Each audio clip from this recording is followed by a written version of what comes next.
دعا مانگنے کی فضیلت۔ حضور سرور کائنات صلی اللہ علیہ وآلہ وسلم نے ارشاد فرمایا، دعا مانگنا بعینہ عبادت کرنا ہے۔ پھر آپ صلی اللہ علیہ وآلہ وسلم نے بطور دلیل قرآن حکیم کی یہ آیت تلاوت فرمائی۔ ترجمہ: اور تمہارے پروردگار نے فرمایا ہے، مجھ سے دعا مانگا کرو، میں تمہاری دعا قبول کروں گا۔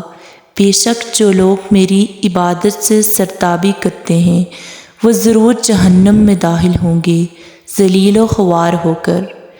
فرمان نبی صلی اللہ علیہ وآلہ وسلم ہے کہ تم میں سے جس شخص کے لیے دعا کا دروازہ کھول دیا گیا، اس کے لیے رحمت کے دروازے کھول دیے گئے۔ اللہ تعالیٰ سے جو دعائیں مانگی جاتی ہیں، ان میں اللہ کو سب سے زیادہ پسند یہ ہے کہ اس سے عافیت کی دعا مانگی جائے۔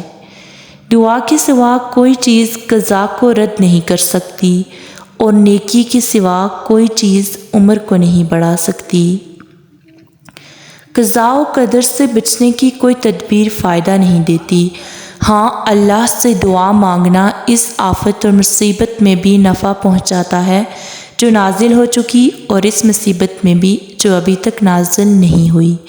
اور بے شک بلا نازل ہونے کو ہوتی ہے کہ اتنے میں دعا اس سے جا ملتی ہے، بس قیامت تک ان دونوں میں کشمکش ہوتی رہتی ہے، اور انسان دعا کی بدولت اس بلا سے بچ جاتا ہے۔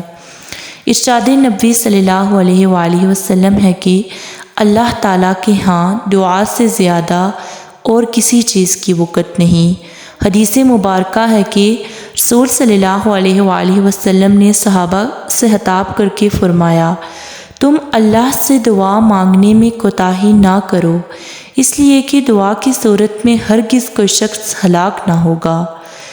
ارشاد نبوی ہے کہ جو شخص یہ چاہے کہ اللہ تعالیٰ اس کی دعا سختیوں اور مصیبتوں کے وقت قبول فرمائے، تو اس کو چاہیے کہ وہ فراخی اور خوشحالی میں بھی کثرت سے دعا مانگا کرے۔ دعا مومن کا ہتھیار ہے، دین کا ستون ہے، اور آسمان و زمین کا نور ہے۔